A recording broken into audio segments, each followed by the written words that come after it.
Chua.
Ô de atuar de abraço ao pai.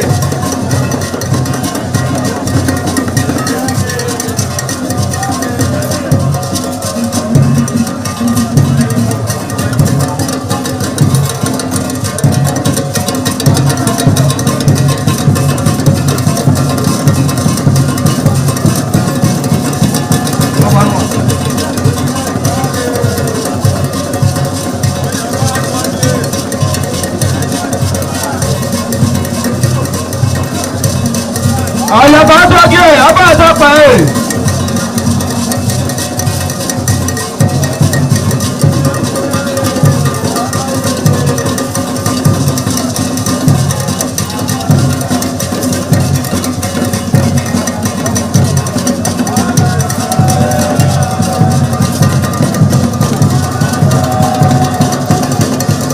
Olha aí, abraço, rapaz.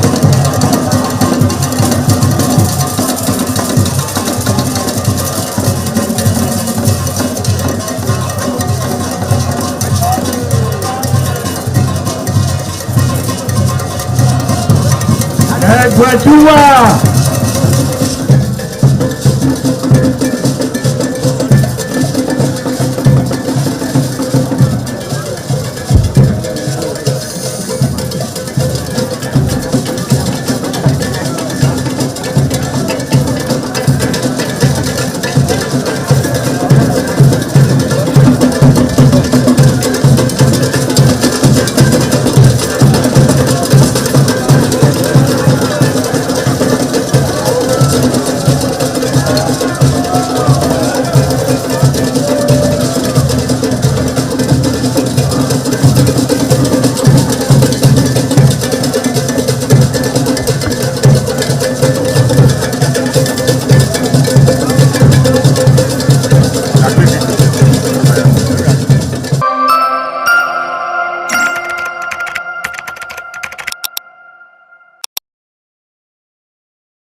ITV, certainly the best.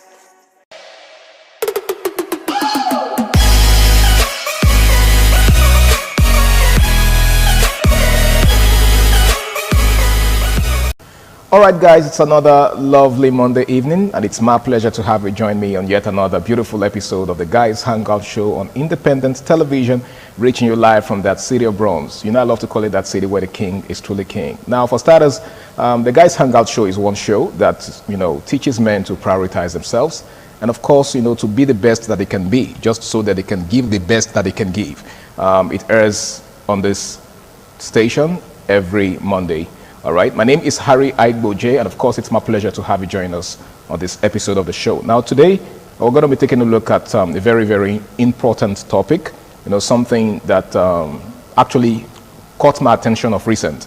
Okay, sometimes you're just going about your daily activities, and then you just, for a second, certain things just cross your mind, and you begin to ask yourself, what has actually changed?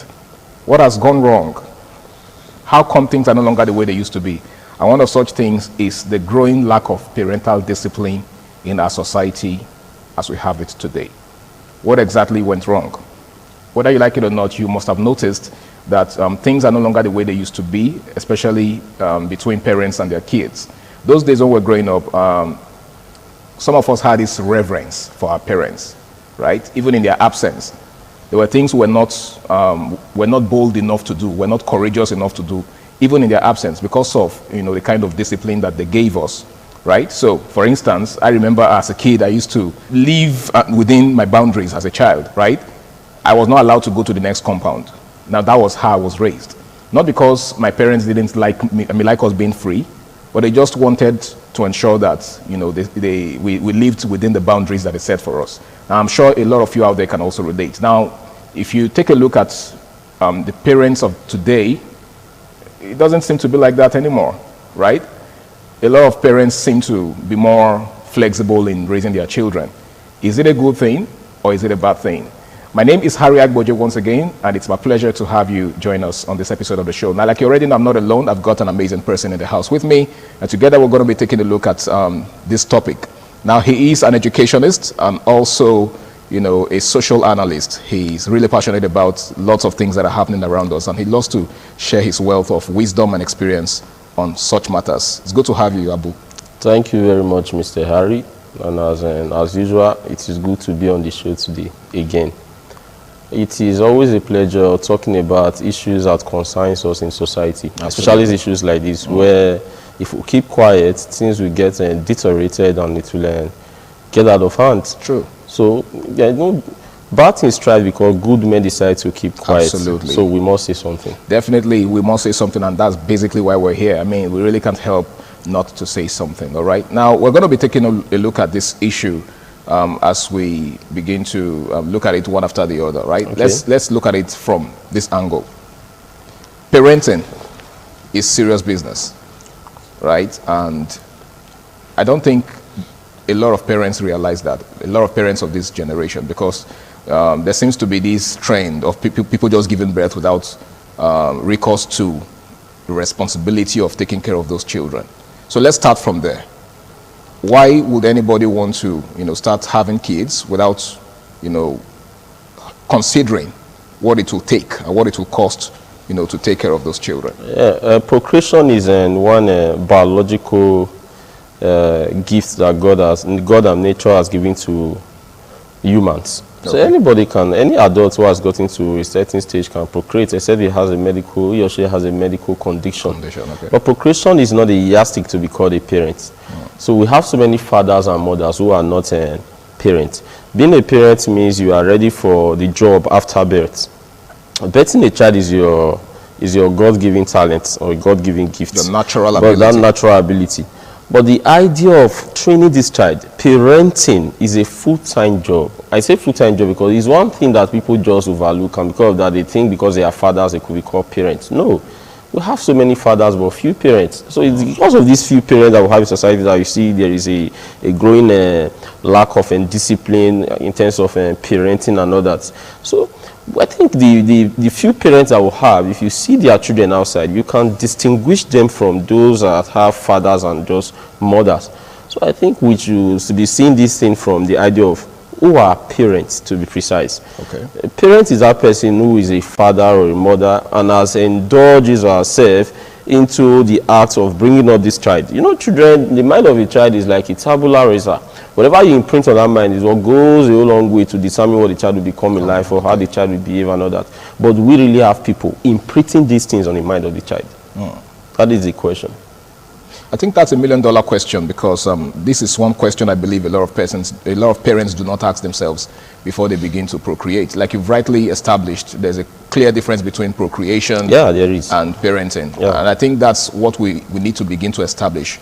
What exactly is it with parents of nowadays? You know, just like I said in opening, you know, when we were growing up, it was a different ball game, right? We were raised with a very high level of discipline. So much so that parents of this generation will probably see that as you being too hard on your child. Okay. Now, what's the place of discipline in parenting? Let's begin. There are different factors that I think I will tie to this lack of parental discipline. Number one, the infiltration of Western culture into our traditional belief and norms.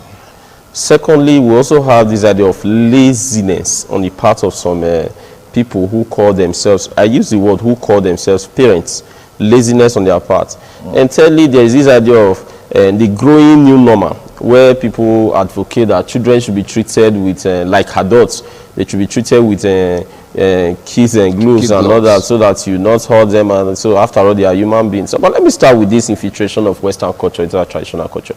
Now you see, the white men asked us at the time to marry a fellow man, a woman marry a fellow woman. Many of us did not dispute it. Some African countries are already doing that. They also asked us to wear the suit, the sleeve, the waistcoat, the tie and all that, despite our hot weather. Many of us did not also dispute that fact. And we are doing it. But very recently, they are also asking us to treat a child as an adult. And so many parents have started, many fathers and mothers have started treating their child, their children, as adults. That's the problem. They want to train them in the Western way. They want their children to see themselves as adults. They are rushing them through that childhood. They don't want them to enjoy that childhood. They don't want them to see themselves as children. That state of innocence is no longer there. A child that just here, you call that child that you want to reason with the child like an adult. What is reasoning capacity in the first place? Now, brother, what is the rationale behind you sitting a child down to say, let's discuss? You are just 4 now. And who told you that a 4 years old is thinking like an adult already? It's not. I know many will say this is a computer age and jetted. Leave that computer age and jetted. Children are children. And most of how were we brought up? We were told that if you misbehave, I will flog you. I have so many parents in my area.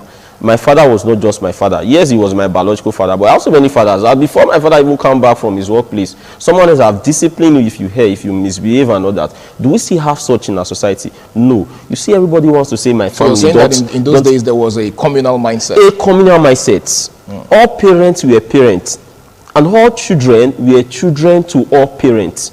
Now, these days, you see families saying, you don't touch my child, I know how to discipline my child, you leave this child for me to discipline and all that. So that's why we're getting children that are going haywire. Some of them are even going gaga.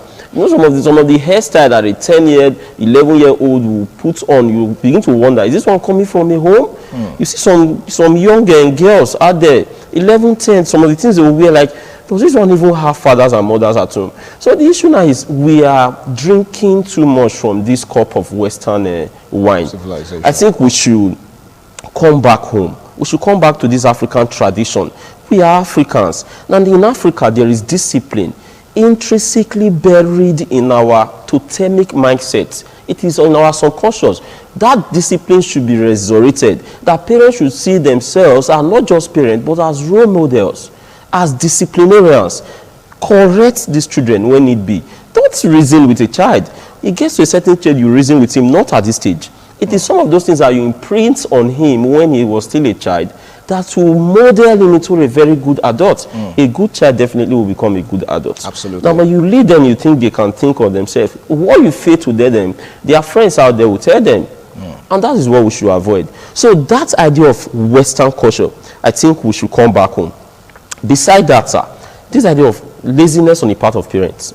They think now that you already have a child. So if you can provide for this child, you are performing the work of a parent already. The provision we are talking about here is not just finance. Many of them thought it's just finance. If he's attending a very good school, I can provide. If he wants to buy anything, I can give him more. No. Emotionally, psychologically, this child needs you. Morally, you should be there for him. Who are his friends? Do you even know his friends? What are his routine? How does this child carry out his daily activity? You should be your child's best friend. You should have a roundtable talk most times with him. You should be able to tell him, if you try that, I will flog a lot of you, and he will not try it. Don't let him see himself like an adult already. You hardly even see children these days bathing outside. And someone said it's civilization. I think they know too much. Okay. Their parents make them know too much. So why they've gone past the phase of innocence. You see that state of innocence? It has been killed. Every child now, the parents have been able to inculcate in them that they are no longer children, but they are now what? Adults. And there is no way a child can behave like an adult. He will be an adult in a wrong form. So let these children grow.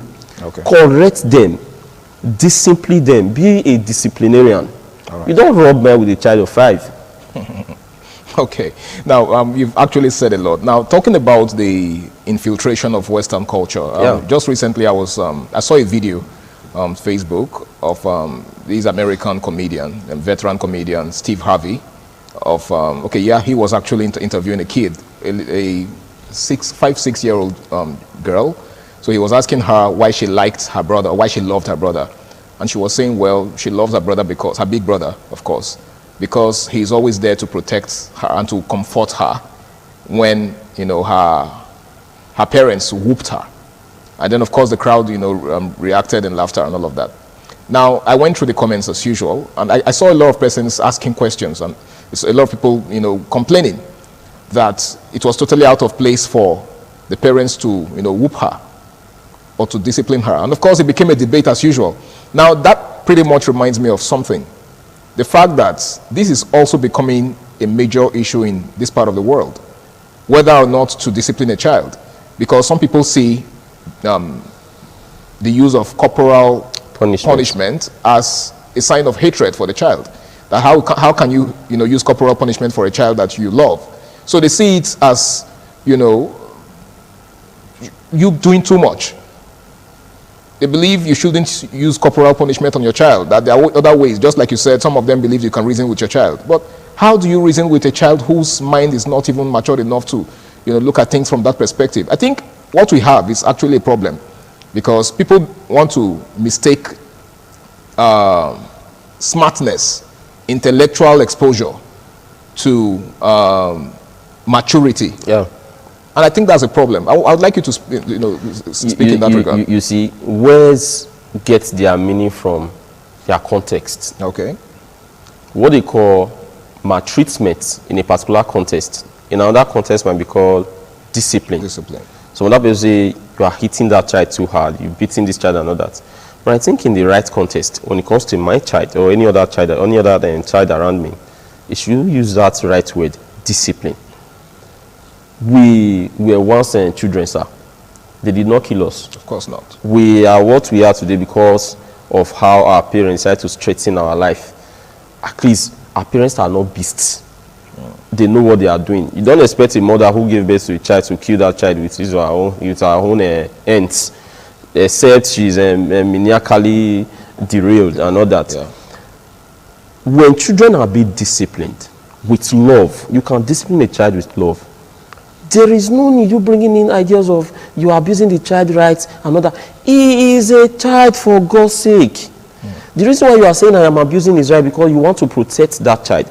The reason why I even discipline that child is to protect the child also. Now, this is what the government are fighting against, is that you should not assault a child.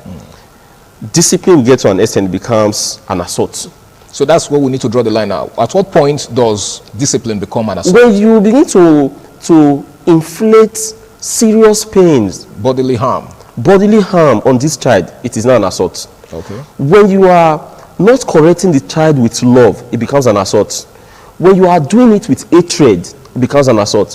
When you forget the fact that this person is still a child, it becomes an assault. But when you are doing it in the circumstances of these things I'm saying, like he's a child I want to correct him with love. He is my child, and all that. That is discipline. And we should not rule out discipline because some persons are misusing it. I know I am not in line with so many parents or guardians who have decided to inflate pains on children because you want them to listen. No, that is beyond discipline. Okay. That is now an assault. That is now an hatred. That is now a corporal punishment. And if I ask my child to kneel down there, for example, or get a cane and give my child 2 or 3 strokes of the cane for doing something wrong, next time he will not try it. But if you now give a punishment that is more than that child, to that child, then it becomes an assault. An assault, okay.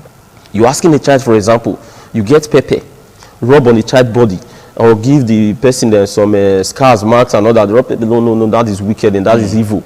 But you asking the child to kneel down there, or get a cane, flog this child 5 times or more, as the case may be, and after all this, call the child, next time, don't try it. I am your father, I love you, and that's why I'm doing this. I hope you will not try it next time. Such a child will not try it. But you're not letting the child know the reason why you have flogged him or disciplined him and all that. It is hatred.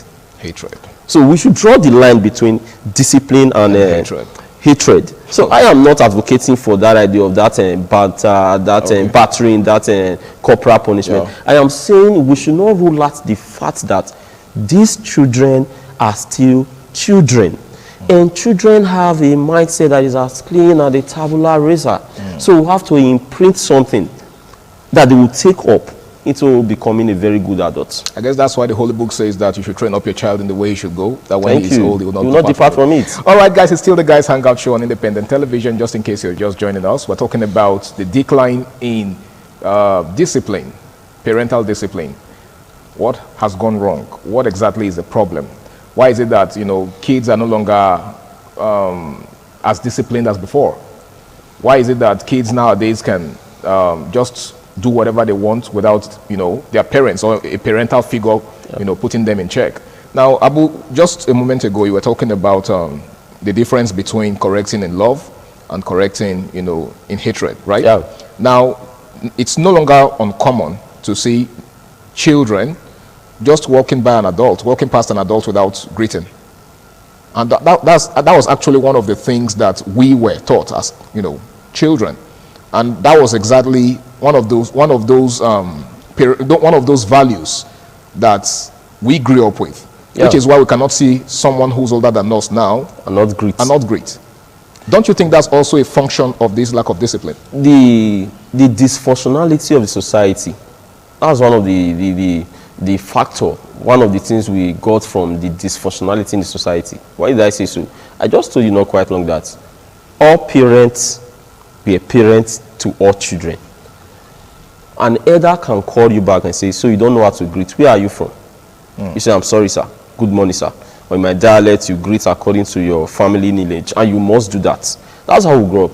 But these days, many parents have restricted themselves from doing that. Before someone else will come somewhere and say, don't talk to my child, it's my child, I know how to train my child and all that. So that communal nature is no longer there. And you can see, that is just a microcosm of the larger one. You could see, apart from this idea of greeting, you could see children, they hardly even get up from the seats for an elder to sit, if that's you listen That's to another many. dimension to it. Now, you see some of them, they are very disrespectful. They have begun to euphemize what we call disrespect. You see some of them will say savage reply. What you might want to call obscenity, I think that's one of the rudeness, effects of stupidity, social media. Yeah. You see some of them will say, there's a new one now, we listen, We don't don't judge. That's not how we go. They are indirectly promoting children Yes. to go haywire. Go wild. They are promoting this idea of you can always do whatever you want to do. And they are promoting immorality. And the question we should even be asking is, what do we call judge in this context? Judging is discipline. The discipline we're It talking is a about here. discipline they want to eradicate. When a child does something wrong, you're supposed to discipline that child. So you say but like- to children of this generation, See, is that's you're it, you judging. listen, you don't judge. And when you say you listen, you don't judge.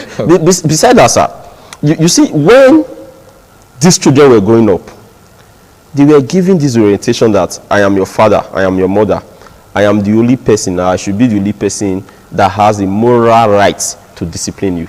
And that's bad. Let these children know that all parents in this vicinity are your parents. Even adults. Even adults, Not they necessarily have the right parents. to discipline you in my absence. When I was growing up, something happened. I went home to tell my father that a teacher has flogged me in school. He said, okay, the next morning we'll go. He followed me to school. And when we got there, he took the cane himself and flogged me again right in front of the teacher. These were adults in unity. Adults having a meeting over me that I don't even know about. Their primary aim then was, this child must not go wayward. Now that I am an adult, I used to think like, okay, could it be the reason why my dad have to flog me again? You know, that sends a message. The message was, you are safe in his hands and don't misbehave because I'm your father. I will flog you again. But these days, we've seen parents that will follow their children to school and start constituting nuisance. Some of them will not even ask. You'll be telling your child right from the home that your teacher will die today. You are giving that child an impression that he or she can disrespect An elder and get away with it. I'm your mother, I will always fight for you.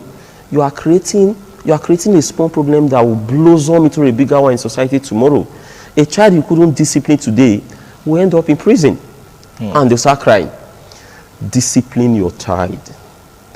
Teach these children societal value. The values, one of the values that will hold tenaciously to in Africa is respect. They should be respectful. Leave this idea of we are in a civilized world, this is a computer age. And in America, you don't touch a child like that, they'll call the police on. Trust Nigeria police. Okay. They'll be very quick to tell you, no, it's not like that. You must respect your parents and all that. So that is one of the factors. Okay. Though there are other factors. The other factors that we have this single motherhood and fatherhood is also a contributing factor. Broken homes. A broken home. Now, if a child is coming from a broken home, that parental care, love will not be there. Of course, it's not easy for one person to train up a child. Okay. You need a father figure, you need a mother figure, and this person is not there. Definitely it will affect the child's psychology, and that will metamorphose into an adult that will be antisocial, Okay. or that will be maladjusted in society. All right. So that is another angle. Okay, once again, it's the Guys Hangout Show, and tonight we're taking a look at the issue of the lack of parental discipline. What has gone wrong? What is the difference between the way it used to be and the way it is now? Now, Abu, in closing, I just wanted to give a word of advice to parents out there who are not living up to expectation in terms of disciplining their child. Those who think, letting their child get away with everything they do is a sign of love. What's your advice for them? In less than, They shouldn't be just a father or a mother. Okay. They should be parents. And parenting is not an easy job. Okay. If you are capable of giving birth to a child, you should be able to take good care of that child. Don't be scared. Don't be scared to discipline your child. Don't be scared to discipline your child. I guess that's the parting word for tonight. I want to say a big thank you to you, Abu, for taking out time. Thank you, my brother. Time to be with us on the show today. And of course, to every one of you out there who have created time to be with us. I hope you've taken something away from tonight's discourse. Of course, the most important thing to take away from this is parenting is serious business. All right. So the moment you decide to become a parent, just have it in mind that the future of that child lies in your hands. If that child is going to grow up to become a responsible person, it's totally up to you. And of course, it's up to the adults that child is surrounded by. So another thing that Abu said in the course of his analysis is that parenting doesn't just end with you as a parent. You should also give the adults around your child the responsibility of raising your child, just like it was in the olden days. Don't have this mindset that you are the only one who has the responsibility of taking care of that child. My name is Harry Igboje, and until I come your way again, same time, same station next week, do ensure you do the right thing and stay out of trouble. Do have yourself a lovely night rest.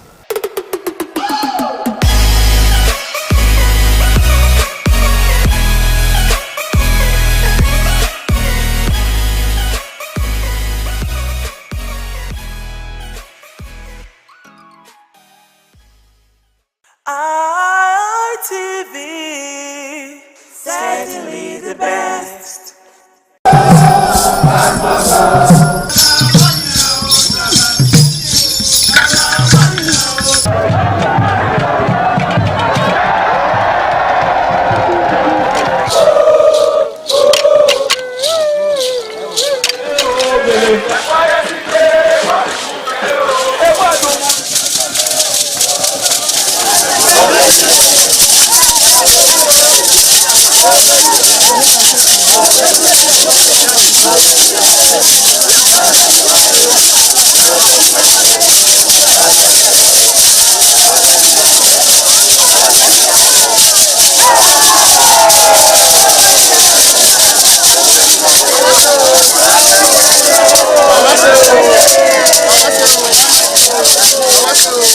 Top on the list of the initiates was the eldest son of the Esama of Benin and former governor of Edo State, Chief Lucky Nosakare Igbenedion. 11 of his siblings, namely Bright Ayamekwe Igbenedion, Honorable Charles Osemwike Igbenedion, Peter Osawari Igbenedion, Dr. Fred Osanwi Igbenedion, Barrister Mike Osarene Igbenedion, Efosa Douglas Igbenedion, Upoma Ernest Igbenedion, Osawe Igbenedion, Edosa Igbenedion, Dr. Daniel Omorege Igbenedion, Agbon Steve Igbenedion, as well as the Executive Director Operations, ITV and Radio, Chief Elder Ugbeide Nwonse.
It was a vital aspect of Okada community's cultural heritage, which emphasized the significance of age, responsibility, and community service. Over 50 notable sons of Okada were also initiated. According to tradition and customs, those initiated, dressed in white traditional attire, were made to undergo some rituals, while the Odionwe pronounces blessings on them and assisted them to take a seat with the elders.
ITV, certainly the best.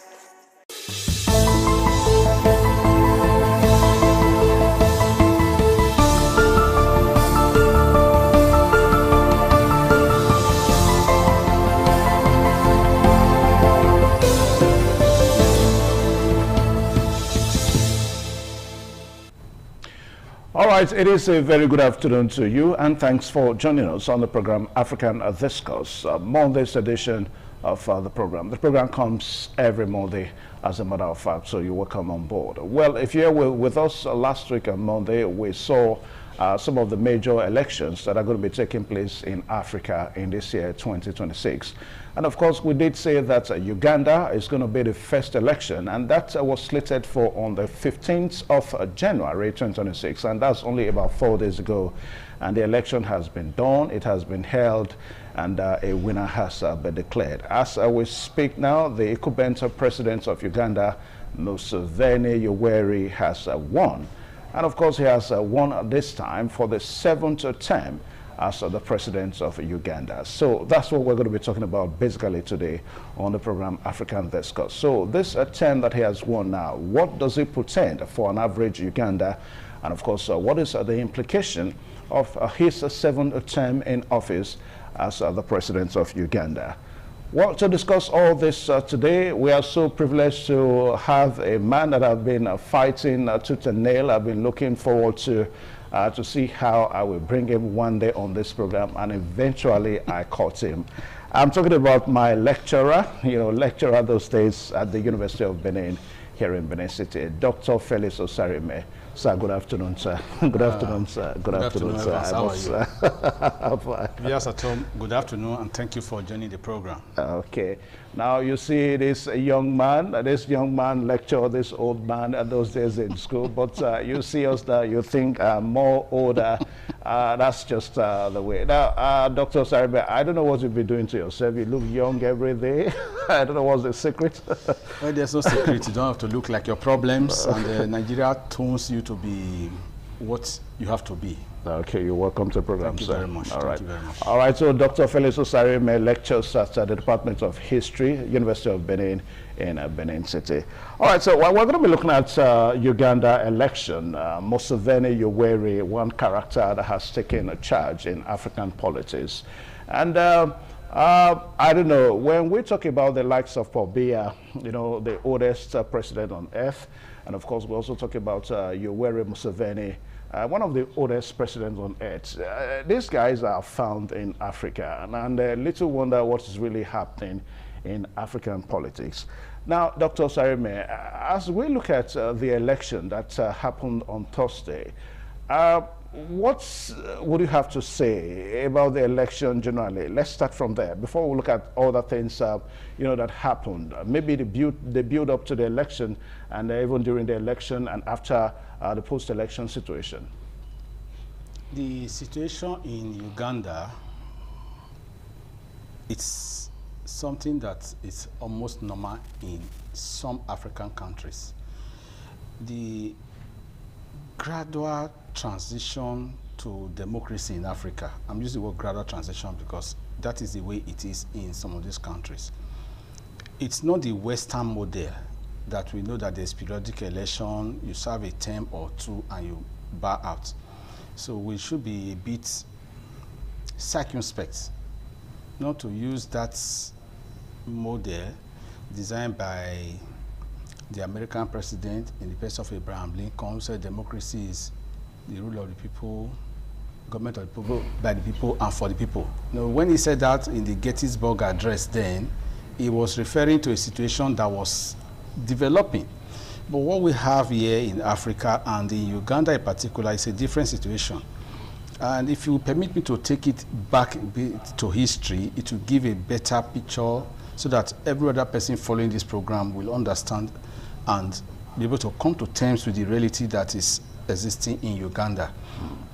Yoweri Kaguta Museveni is 81 years old now, and he's been in office since 1986 when he overthrew Meeting Obote.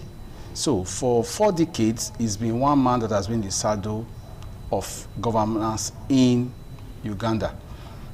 I would keep that aside. Before he got in, there have been these developments up to the time of Idi Amin, the Idi Amin that was forced out of power, that Obote could come in. So Uganda has not really had a democratic system that we can mention is in the Western model, where you have open elections, you have candidates who are chosen by the majority of people, then you have tenured administrations that will ease out at a particular point in time, and that will be replacing, either from the main or the incumbent side or from the opposition side. So if you take a look at that, therefore, you will understand that Uganda is not an exact Western model type of democracy. It's not different from what we are talking about in Cameroon. And it's not only Cameroon. It's happened in Guinea-Bissau. It's happened in Gabon. It's almost a general trend in Africa. That's why I said it is not an exclusive situation. So we should not take it out of context. That is the brand of democratization that we are having in Africa for now, where you find that someone gets into a position and the person now uses state institutions to ensure that they will remain there for as long as they can hold on to those institutions and control them. Now we have on the other side Robert Kyagulanyi Ssentamu, Bobi Wine. Bobi Wine is just 43 years old. Yeah? Bobi Wine was just entering the 4th year in life when Museveni became president in '86. Bobi Wine, therefore, represents a younger generation that is looking at things differently. How? He is talking of a change that people in Uganda are not at home with. He is asking for change, we understand. But the people that are generally the majority do not understand that thing. He is educated. He has a degree, a diploma in arts. He went to music. And his music is a fusion of African, Afrobeat, local Ugandan content, and Western issues. But he said he wants to use music as a medium to express why there must be change, dynamism. The people also would, I believe, love that. But the institutions that are on ground do not necessarily support that. Museveni has been able to build a court of followership around himself. The army that he used to gain power, they are solidly behind him. His family is now holding sensitive positions in government. And he has the elite protective detail in the army that are always with him, that come out when there is dissent. And in all, the standard of living in Uganda has not been very impressive. So, an octogenarian, as Museveni is, will tell you to take things one step at a time. That it represents stability, it represents progress that is gradually coming.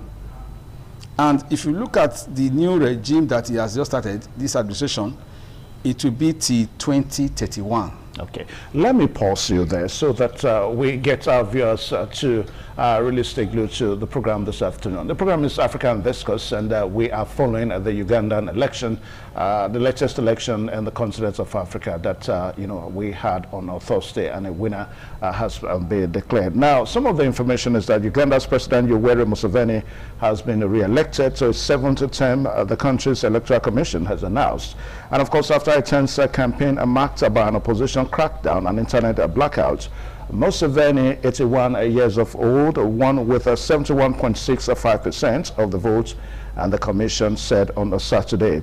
Then also too, he defeated his main challenger, 43-year-old Bobi Wine, who received 24.72% of the votes, according to the official result. Museveni's widely expected victory comes after an election campaign that the United Nations said was marred by widespread repression and intimidation, including a crackdown on opposition rallies.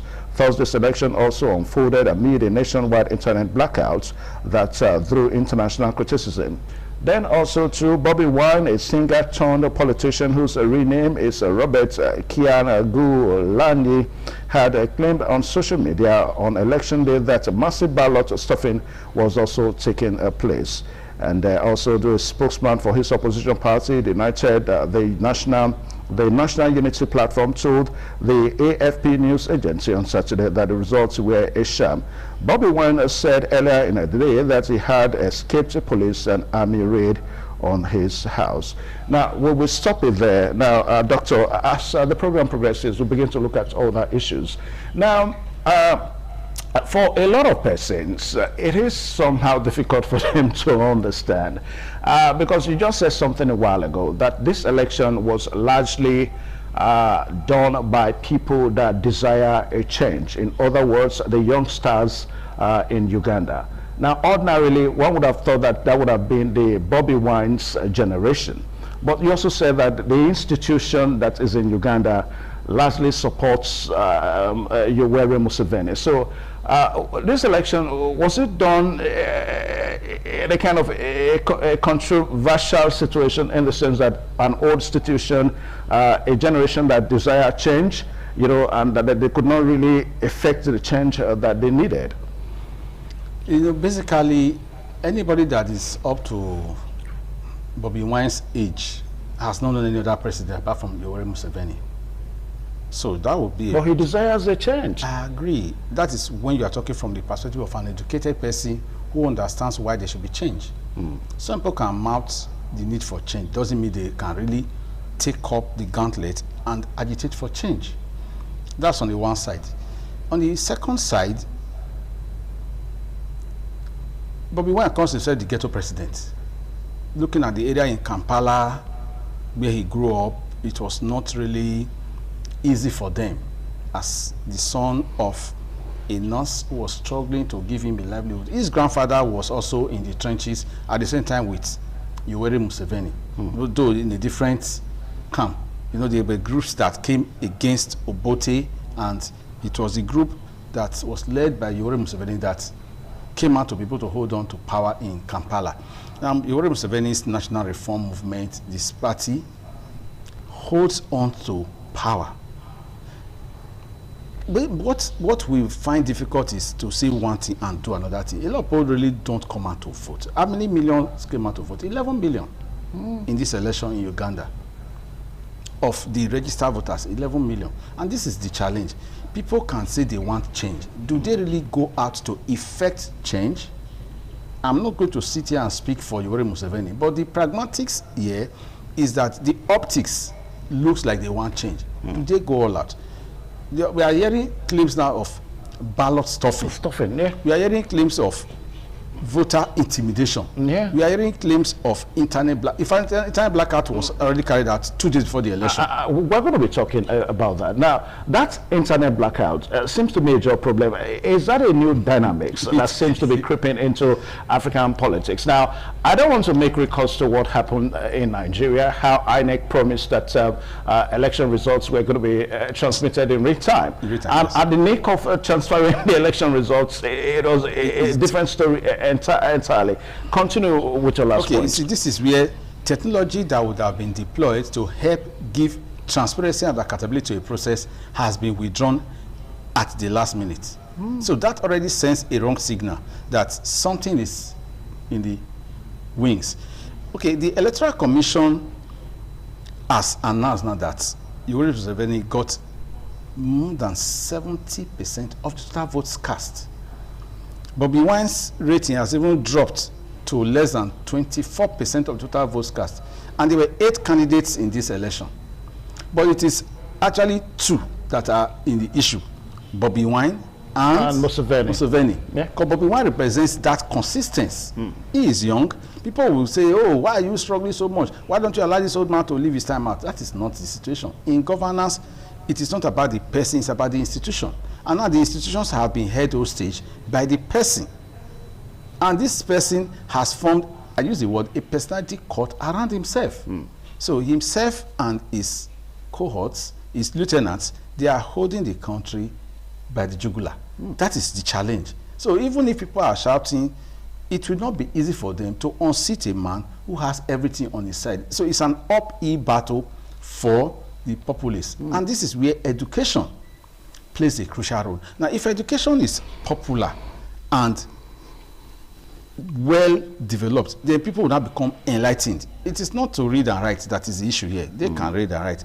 Can they actually ask themselves the critical question, why should we allow this man to be here? Because Museveni himself started by saying earlier on that seat-tight rulers are not good for Africa.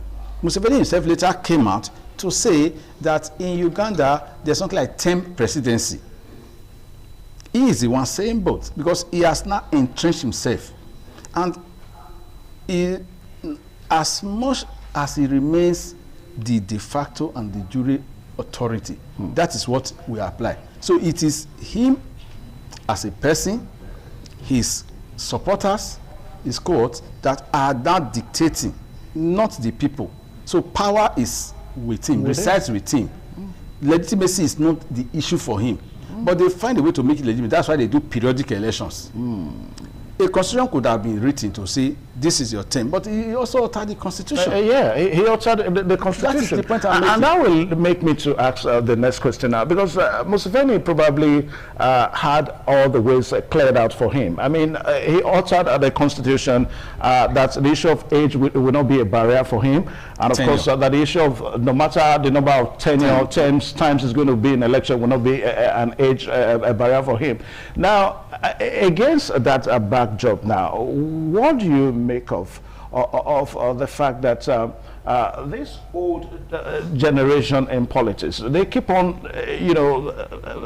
having the constitution to suit their whims and caprices in African politics? To advocate certain perspectives in a live program like this may not be acceptable to the controlling entities that regulates broadcasts, but we are enabled under certain conditions. But if you have evidence to back up your claim, no, it's not evidence, it's factual. You have raised the questions, and the questions are actually pragmatic questions, and they're also before us. A man has been there from 1986. Now, he has been able to ask the Constitutional Court and the constitutional framers of the Constitution in their assembly to effect changes that are beneficial to him as a person. Is it that Bobby Wine is not qualified? He is qualified. Yeah. A lot of people also want him. But the question is, what is the standard of democracy? Standard of democracy is to go through periodic elections. That's one of the determinants of democracy. Then you must have a political party, which exists here. The other issues are now being adjusted to suit interests. And these are the interests that are not determining what is playing out. Yoweri Museveni, since the law says he can contest, he can contest. He has taken care of the legal side. That's why I said the jury. Yeah. He has taken care of that legal side.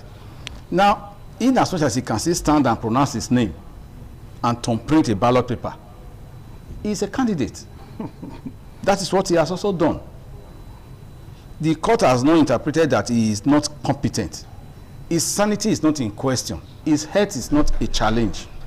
Even though at his age, during the campaign, he started withdrawing from some of the noted areas that he initially planned to. They said he had state-based duties that prevented him. So he has been there for 40 years and counting. So those who are even living in Uganda now, particularly the age range of Bobby Wine, who is agitating for that reversal of the process to give a more robust and more open process where you can ask questions and you can get responses. Because right now what they are having is what is being fed to them. A paternalistic model is what he has created. And the old guards that came into power with Museveni, they are very comfortable with him. They have been able to cover the field effectively, hold on to the key sectors of government and the economy, and feed the populace with the kind of narratives that will keep them very calm. Even though at times there are protests, but the kind of strong arm tactics they use will even make it possible for people, unless those people are willing to die for what they believe in. And this is where the challenge comes. Democracy is usually seen in Africa as a given. It is not. Okay. Democracy comes... let me pause because we have to take this break now. The program is still African Discourse, and our focus today is the Uganda's election that has been conducted and has been won by Yoweri Museveni. Now, our guest today is a lecturer with the Department of History here in University of Benin, Dr. Felix Osarieme. We'll be right back. Please stay tuned.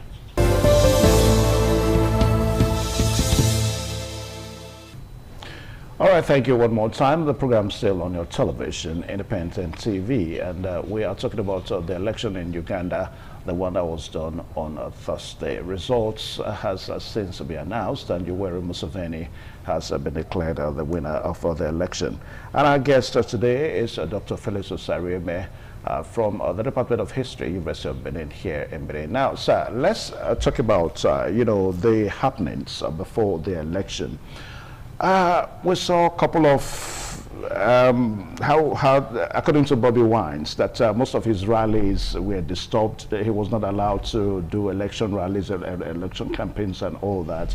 Then also, we also read that he was arrested, you know, and all that. Now, what do you make of all this against the backdrop that after all this, we still have a situation whereby some observers have said that the election was generally peaceful. Now, I'm going to read out something to you that our former President Goodluck Jonathan said, because he was one of the observers. Now, Jonathan told reporters the internet shutdown disrupted effective observation of last week's votes and increased suspicion of the election, but that the overall conduct of the poll on election day was peaceful. You know, so that seems to be a general assertion by most observers that the election was generally peaceful. So perhaps they are making recourse to pre-election, during election, and after election. But away from that, let's go back to pre-election. You know, happenings, the rallies that were disturbed, Bobby Wine's rallies and his arrest and all that. What do you make of that?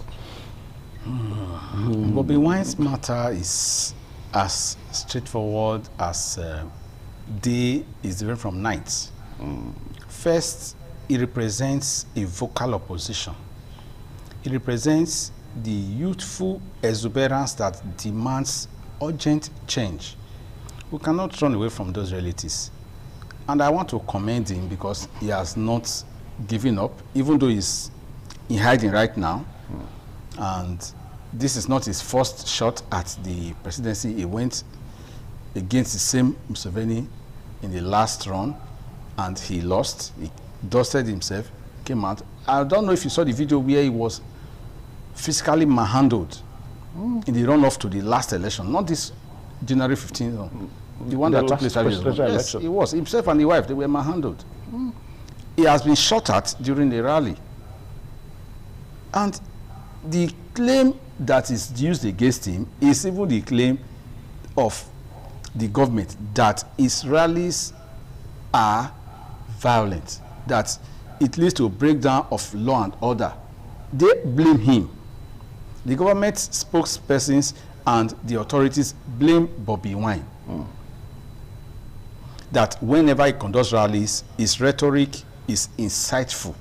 So it incites people against the government. That is what leads to that. And that makes him a person of interest. So they will declare him wanted. At the time he had been arrested, even international music stars had to sign petitions demanding his release before he was set free. So the government now recognizes him as a thorn in their flesh. We cannot run away from these things. But as I said just now, before the short interlude, that we think in Africa to believe that democracy is a given. Oh, democracy is that we'll just come out, we'll just give it to us, we'll just go home and sleep. No. There must be agitation for change. And in the process of agitation, there could be collision of interest. There are politics about interest. Politics about who gets what, when, where, and how. Politics is the authoritative allocation of values. So there are different divisions of politics.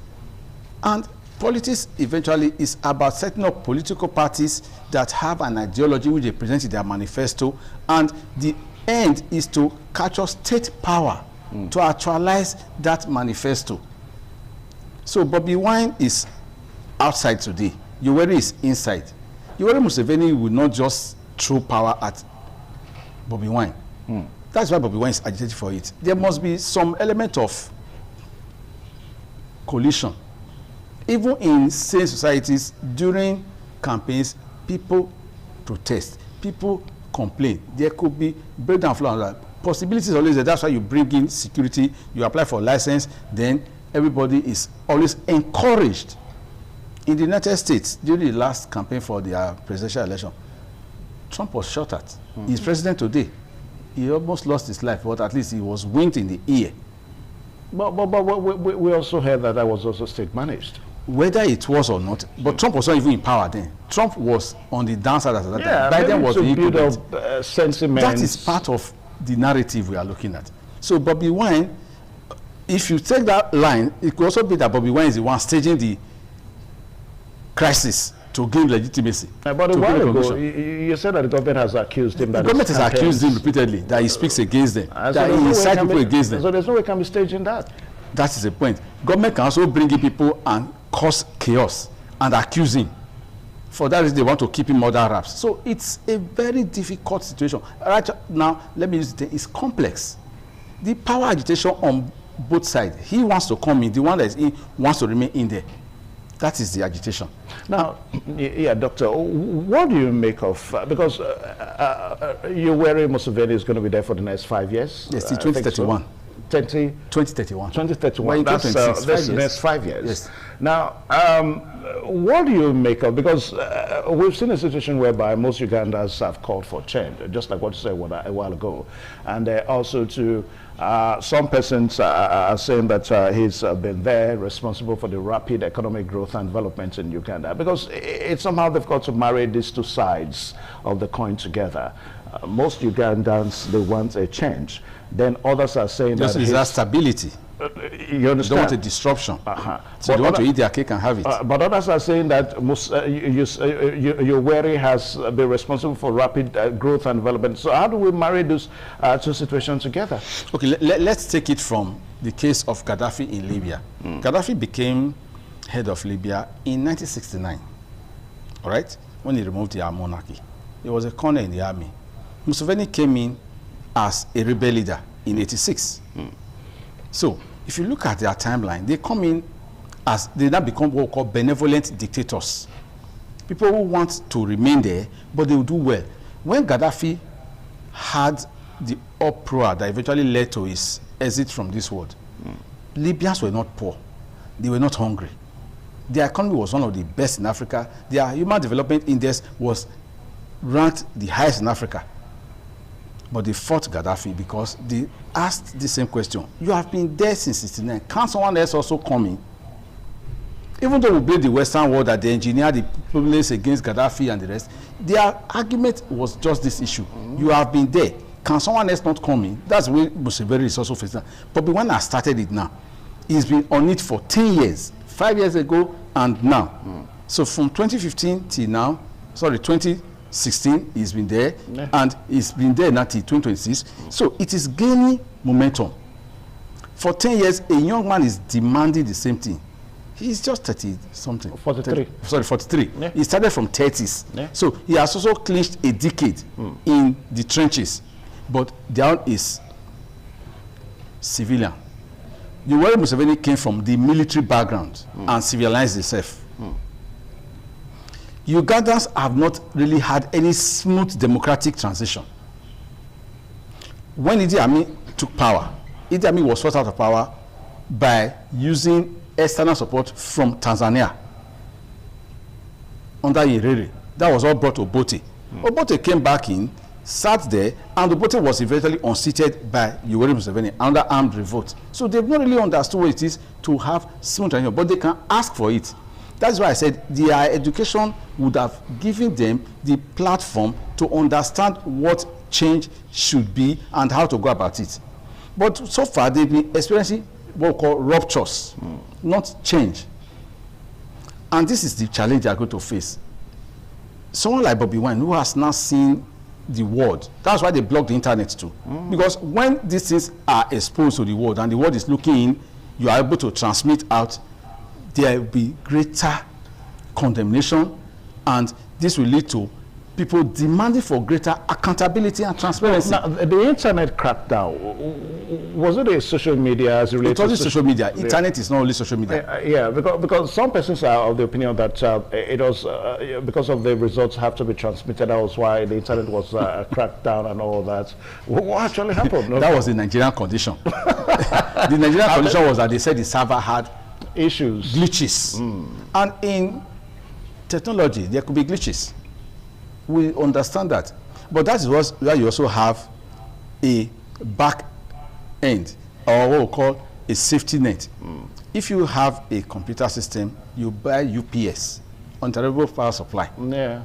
These days we talk of solar to back up, so that there's seamless use of the system. No, but it wasn't power now. They said it was the internet, maybe connectivity. So long as the internet cable that is in the Atlantic was not severed, then what happened was local. Okay. Now, let us ask the bigger question now, because a lot of persons are beginning to ask the question. I mean, Yoweri Museveni is going to be there till 2031. That's for the next 5 years. Now, what does it portend for the Ugandans? What does it mean for them to have an 81-years-old president, and from now till 5 years' time, he's going to be 86 years old? So, how will he, guarantee? What does it portend for the Ugandans? If we borrow that cliche that age is nothing but a number, it may be physically very strong, even though his age is actually climbing. He's an octogenarian already. Well, the Bible said 10. That's 70. He is at 81. So he has already reached the biblical age. God has blessed him. Let us get a bit religious. He has gotten to that point where if he exits now, he has made it. But again, he doesn't want to exit. He wants to still be there. Now, he is there. What has he done so far? In the last 40 years, has he been able to do some transformation? Has the economy been in a nosedive, or it is stable and gradually going upline? We can say that to a large extent, Museveni has not, we cannot accuse him of destroying his local economy. He has been able to bring in some stability. And recently, there is this glimmer of hope that just came in. They discovered oil. In Uganda? In Uganda. That is the latest booster for him now. He is now saying that he's guaranteed them a better life by the time this tenure will end, at least by 2030, not at this beginning. They have already developed a projection to take crude oil to the port going through Tanzania. They've done it. The project has been concluded.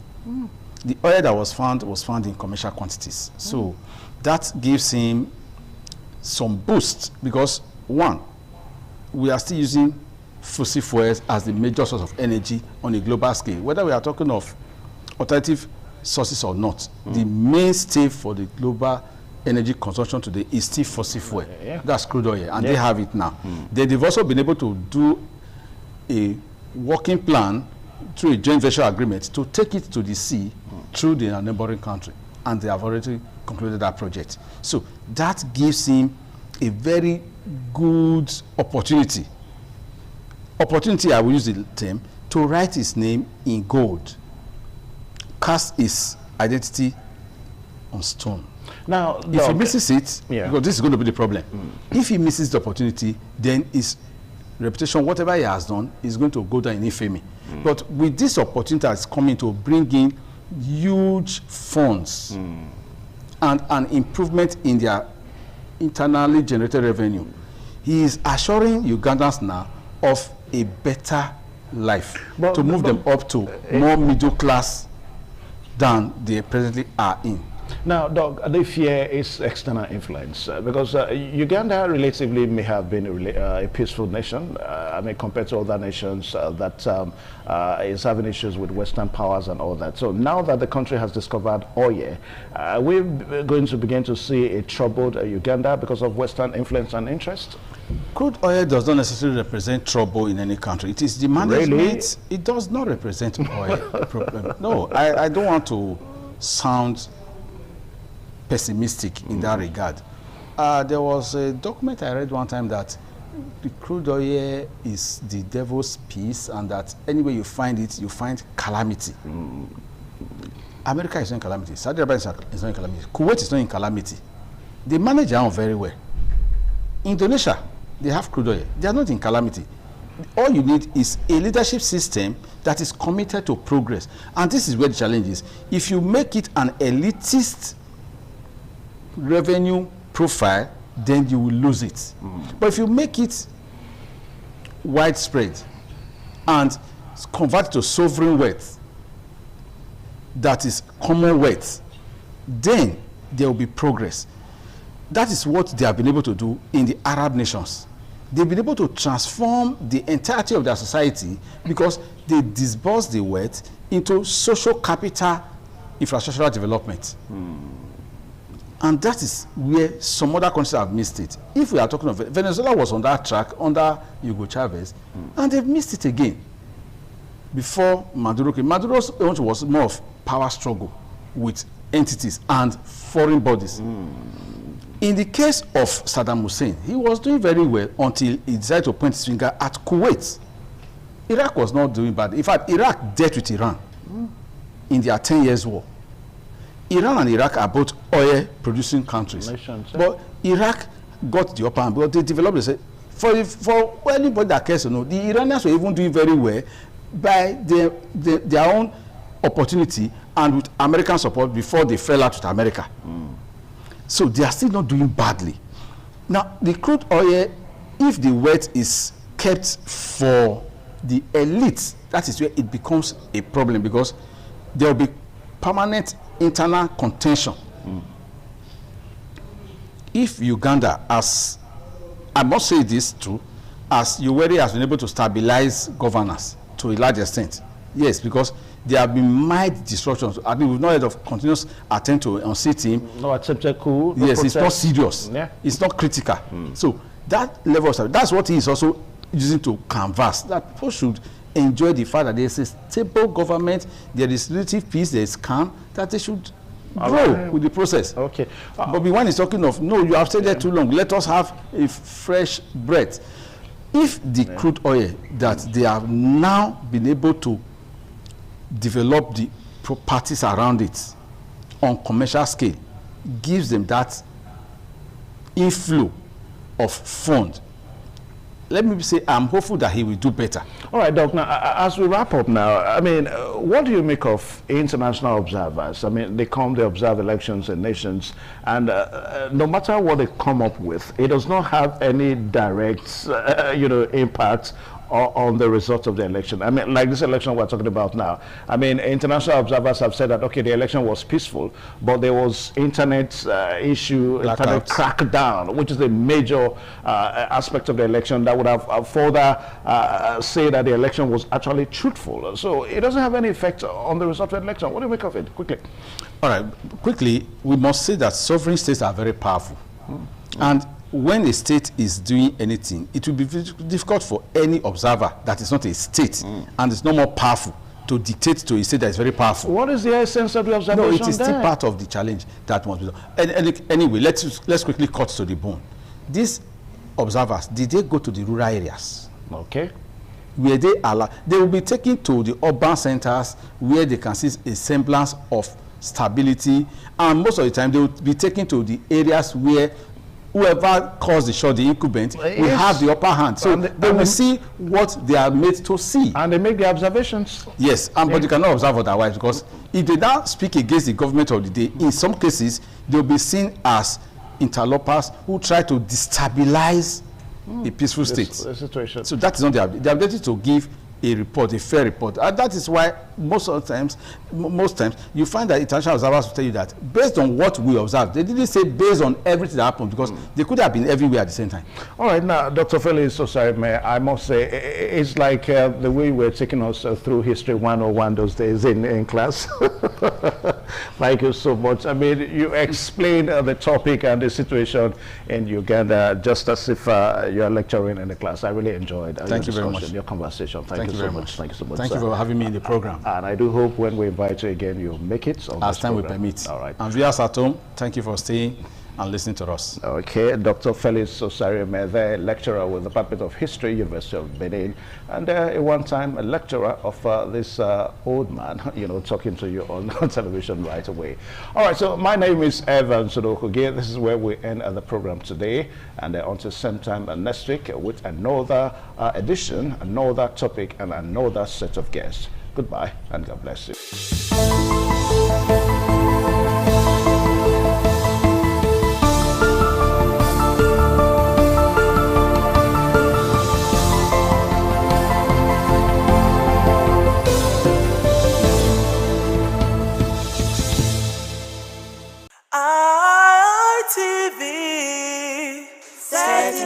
Best.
Omonoba Nedu Ukwakolopolo, Ewai II, Oba of Benin, stepped out majestically with loud crowd to perform the Isoton rites of his late mother, Queen Mother Ioba Omoni Ikoyeme, Ioba Ewai II, who departed this world 49 years ago.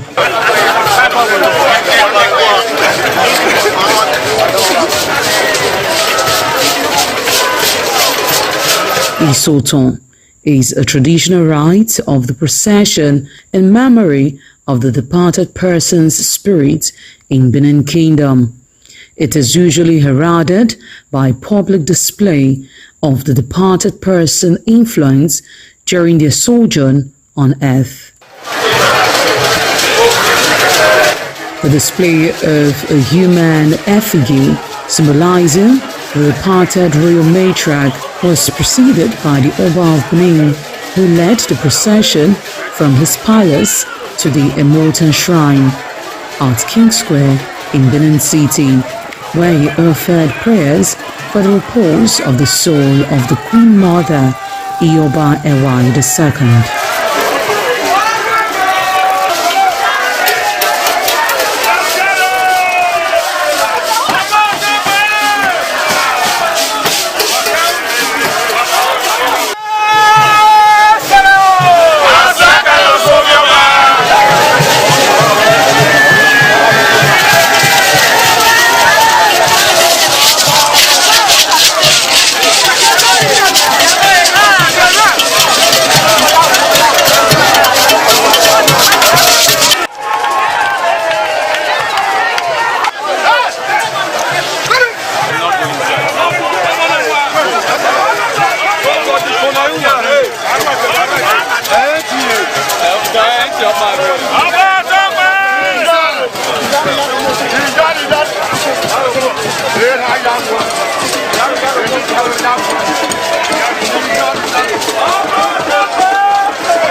Thereafter, the priest assigned to the Immortan Shrine offered Oba Ewai II items for Isoton on behalf of his family. However, Chok, known as Uri, represented a mixture from royal fans after ancestral spirits were invoked to bear witness and announce his arrival. On his way home, Oba Ewai paid tributes at various pilgrimage sites, including Queen Idia Tomb, beside Oba Market, where a cheerful crowd of traders abandoned their wares to catch a glimpse of the royal personage and join in the celebration.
ITV, certainly the best.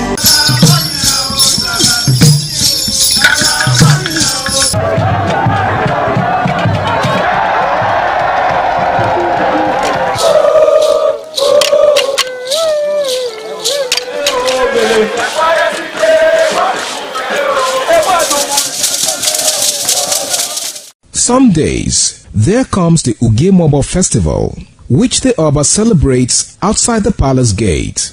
A pavilion is built of red cloth where rites are performed to drive away all evil spirits still unsatisfied by the year's sacrifices. The Ugemobo Festival is to commemorate an event in Benin history which dates back to 1504 AD.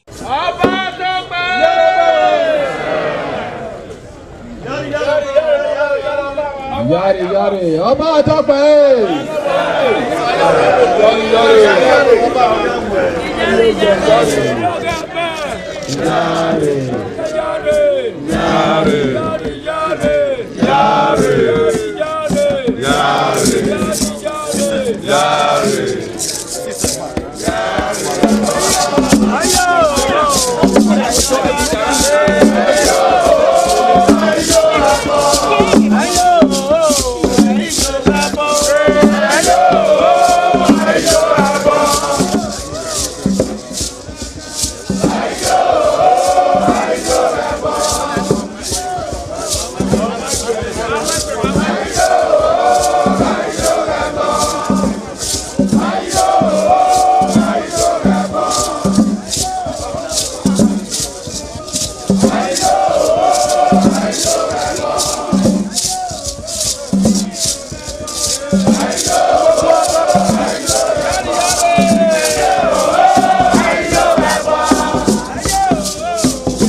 The Oba of Benin added a colorful mood to the year's celebration as he walks round the city center amidst cheers.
ITV, certainly the best.